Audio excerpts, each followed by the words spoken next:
With the release of Ace Combat 7, the first installment in the series for close to a decade, I couldn't help but get the itch again to dive back into the series and get a bit of flight time in. Specifically, going back to the installment where I first fell in love with the series. Ace Combat X, Skies of Deception. The first entry in the series which truly tried to squeeze the experience of the PlayStation 2 games onto a portable platform without compromising the flight experience. Or does it? This is Beyond the Scanlines. Released in 2006, Skies of Deception puts you in the flight suit of Griffiths 1, a pilot with the Federal Republic of Aurelia. Aurelia has fallen prey to an invasion by their neighbour, the Democratic Republic of Lisaf, who have subjugated the country in 10 days thanks to their secret weapon, the Glepnia Flying Fortress. With Aurelian forces at their weakest, you must take point in an operation against the Lisaf army, flying a series of missions aimed at driving them out, which involves taking to the skies and shooting down a large number of planes, tanks, installations, and oh, so much more. The campaign is linear. You'll complete each mission in sequence, but at certain points, the situation will require you to choose which target or mission is to be prioritised. The order in which you execute these missions drastically changes how others in the sequence will play out, sometimes in very unique ways. It's a feature which expands well beyond the occasional alternate mission as seen in previous games, and one which offers a great deal of expanded playability for the completionist as you play through all those paths and see all the mission permutations in action. Once you've confirmed the next mission, you're presented with the briefing sequence, offering a situational overview of the mission, as recon permits, and a lay of the land. Well, theoretically, because, as always, plans never survive encounter with the enemy. Once the briefing is finished, the only thing between you and the skies is your loadout. Firstly, your desired fighter. With 40 unlockable planes on offer, you'll certainly find yourself with a few favourites as you move through the campaign. These are divided into three main categories. Fighters, your general air superiority planes, best suited for taking out enemy aircraft. Attacker, planes which are more suited for missions where you're primarily dealing with ground targets. Finally, multi-role planes, which are capable of taking on air or ground targets in a mission, but not excelling at either. So your traditional jack of all trades then.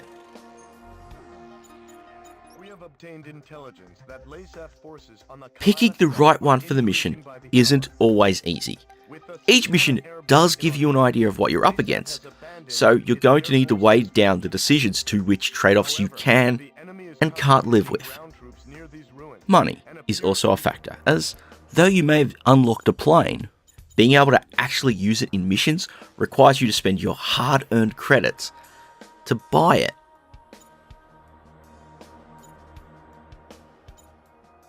Ace Combat has always been a series which has walked the fine line between realism and arcade accessibility. And this is no more clear than with the aircraft rankings, where each aircraft is graded in 6 different areas: speed, air-to-air, air-to-ground, mobility, stability, and defense. Out of the aircraft which are real-world licensed ones, these are all fixed.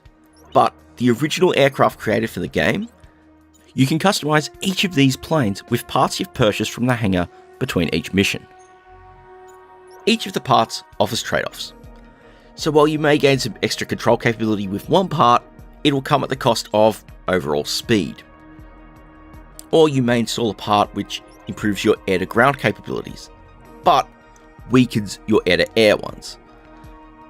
Thus, customizing your plane becomes quite the balancing act, which gets ever so important as you move further along in the campaign.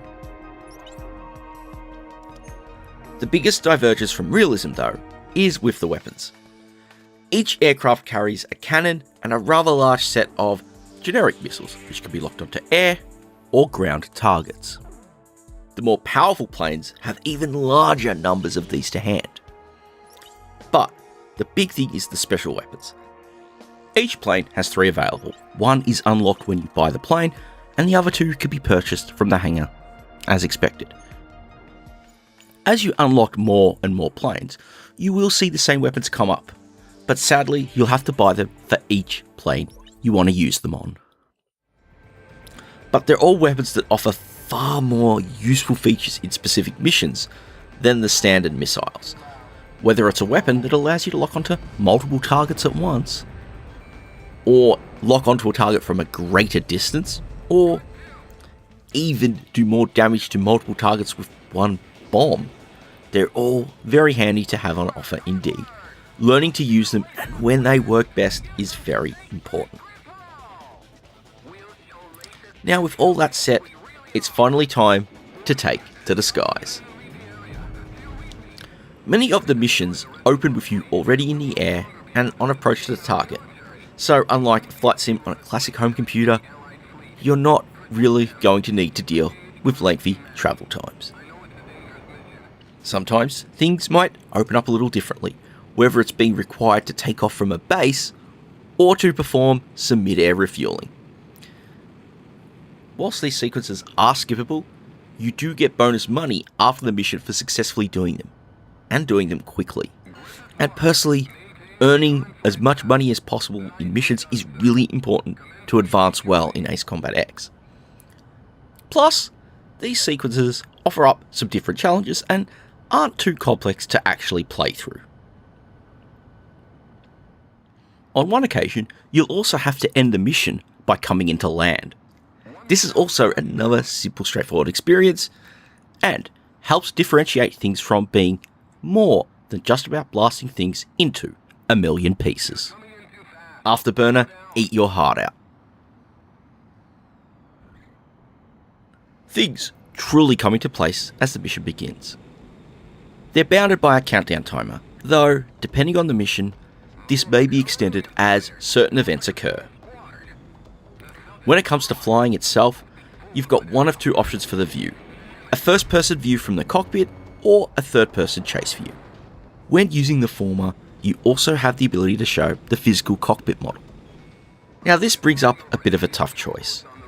It fits better for atmosphere, but depending on the plane you're flying, it can crowd up the view a little too much for my liking, at least on the tiny resolution of the PSP screen. Thankfully, you don't really rely on this for the HUD itself, which is overlaid on top of what you see in-game. You've got both simulator-like instruments, but the kind of displays you'd have in an arcade game. You've got the center gun sights and altitude velocity ladders to your customary heading gauge. If you spent time in a military flight sim, you know how they all work.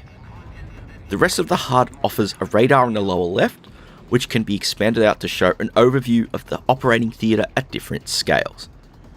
This is very handy when you're running an interception mission. On the lower right, you've got your aircraft's damage state, weapons inventory, and which missile is armed and how many you've got left. Also the ready gauge, knowing when you can actually fire them. If you've played past games in the Ace Combat series, you're pretty much familiar with how this works. But if not, it's pretty darn straightforward to read. Now on the top right you have the multi-purpose gauge, a new addition to the series, which is a dynamic display offering important objective information, damage to an enemy target, time to complete a sub-objective, or perhaps damage to an allied unit which you're meant to be protecting. Now for the actual flying. It more than lives up to walking the line between simulator and arcade perfectly. You will need to learn how to handle each fighter, and need to know good movements to get close to enemies and engage them without putting yourself in too dangerous a situation. As you should expect, energy management is key, alongside judicial use of your thrust. Where a conventional simulator will allow you to set your thrust between min and max power levels, with Ace Combat X, you by default fly at a standard speed. Holding down the R trigger allows you to accelerate, eventually kicking in the afterburners, whilst holding down the L trigger will slow you down and if held too long, will eventually cause you to stall. Combined with full 360 degree rotation, until you've mastered the controls, you're always at risk, because if you're not careful, you could easily get out of control and plummet into the ground, ending a mission prematurely. Thankfully, one of the concessions with the flight model is the removal of being able to go into a blackout or a redout. And considering that Ace Combat is really about fast-paced aerial action, this is actually a good thing. It means that you can pull off some of those drastically high G maneuvers and not risk failing because you blacked out. In fact, this is where the controls kind of suffer for me, with the PSP's trusty directional knob. Perhaps I've simply become too used to playing flight games with a joystick, or have maybe adapted to playing with a console gamepad, but the nub doesn't offer the precision I crave to be truly effective in the air. On more than one occasion, I'd be pulling a dramatic turn to try and evade a missile or line up with a target, and slightly go a little too far out of the way, and into the ground. Despite that, the rest of the controls work quite well. The shoulder buttons, as mentioned earlier, for throttle adjustment, the directional pad yaws the plane or adjusts the trim, which is a feature available by upgrading on more advanced aircraft, and the directional buttons fire your gun, launch the currently selected missile, change which missile is selected, and also change which target you're currently locked onto. That being said, I do miss the ability to look around, but it's just a case where the PlayStation Portable does not have the available controls handy to make it possible. This of course means your radar map is incredibly handy for situational awareness, so you can see what's around you in the middle of a battle.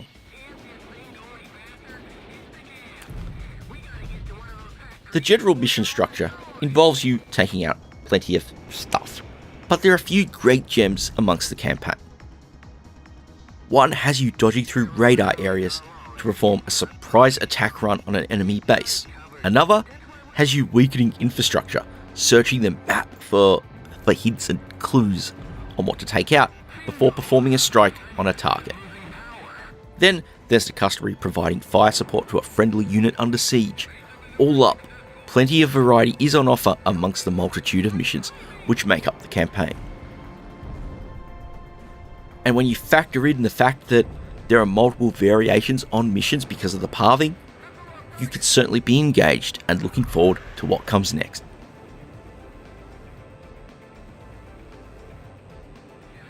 Visually, I'm truly impressed at what the PSP is pulling off here. As a system which was designed to replicate the console experience and bring it on the go, it's always been a mixed bag with titles as to whether or not they do succeed in this. Many did though, and Ace Combat X is absolutely among them. From the crisp visuals of the HUD and the mission briefings and debriefings, to the detailed models, some of which are straight out of the PS2 titles, it all looks like a great package. Most importantly though, is fluidity, which the PSP hardware is more than capable of pulling off with a rock solid frame rate when in the air. The final piece which makes this a gem to look at is the varying times of day the missions are carried out at. You're not always in the middle of the day with clear blue skies, with operations running in the dead of night or at sunrise or sunset. And the differing lightings for each really helps provide a unique aesthetic for each of the missions. Now, once you've completed the mission, you get a replay showing off your antics in spectacular fashion. It's quite great fun to rewatch your best kills without the pressure of having to react to enemy threats in real time. On top of that, you can even save your favourites to the memory stick to show off later. Next, you get the After Action Report, which provides a comprehensive breakdown of what you've completed, running through the events of the mission, showing the enemies being taken out, and tabulating the score and money earned for each. This is how you earn the cash to afford new planes, parts and weapons. Now before you move on to the next mission, you might get a bit of update of the progress of the story.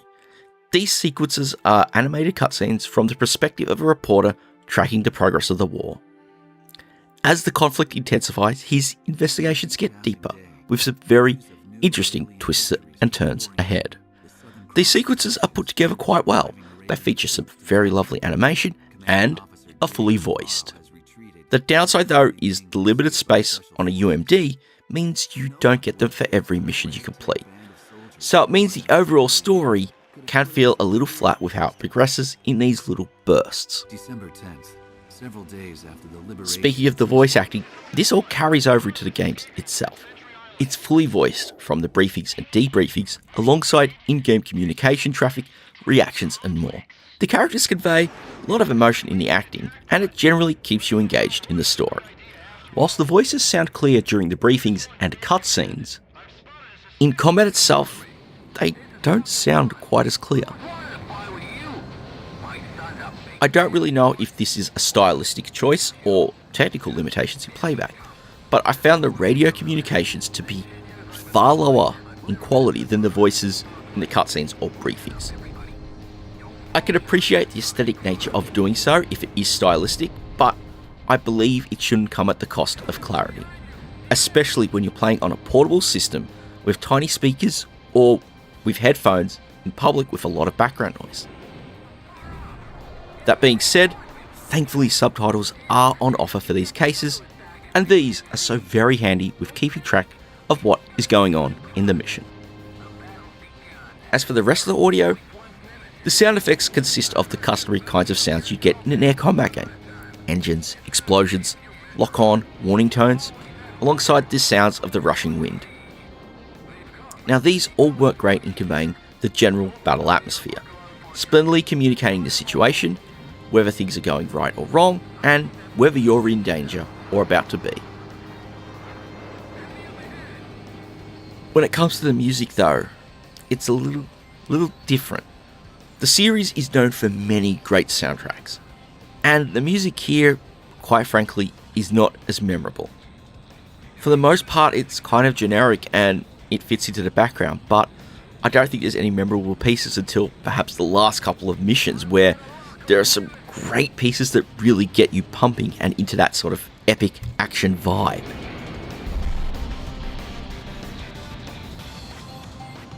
And so we've got to ask the question, does Ace Combat X Skies of Deception live up to the expectations of the series? Absolutely.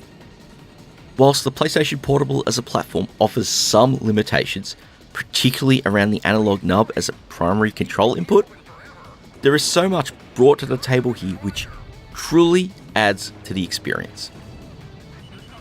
From its dynamic mission paths, which make for multiple mission variations, and the ability to customize some of the available planes to optimize them for your playstyle, then you've got the challenges involved in unlocking all of the planes, paths and skins available, plus trying to earn that elusive S rank on each mission.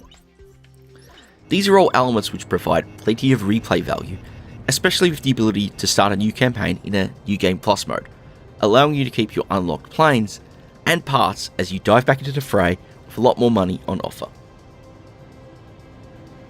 Most importantly with a portable game is that the lengths of the missions don't get in the way of a quick experience.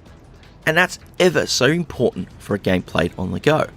You won't find yourself stuck on a mission taking forever to complete, as this is reinforced by the time limits imposed on each mission. One thing I've not really been able to talk about here is the multiplayer options. I don't really have peers to play against who have got working PSPs handy, but I'm sure based on the strength of the flight model and the general way the game plays, I think it'll make a great challenge if you do have the opportunity to try it out. Whilst it may not be as fondly remembered as the PS2 Trinity, Ace Combat X Skies of Deception is more than worthy. It may be kind of tricky to hunt down as you can only buy it as a physical disc, but I genuinely believe it is more than worth the effort to track down. And besides, it's at quite a reasonable price, at least when I looked online whilst I was preparing this video. So, hunt down a copy go take to the skies and liberate Aurelia. Well, I hope you like this look at something a little bit different. If you'd like to see me cover more games in the Ace Combat series, do let me know. I've certainly got a bit of an itch for them now. But as always, if you enjoyed the video, please do consider leaving a thumbs up, and if you want to help me with the channel, consider supporting me on Patreon. Thank you for watching.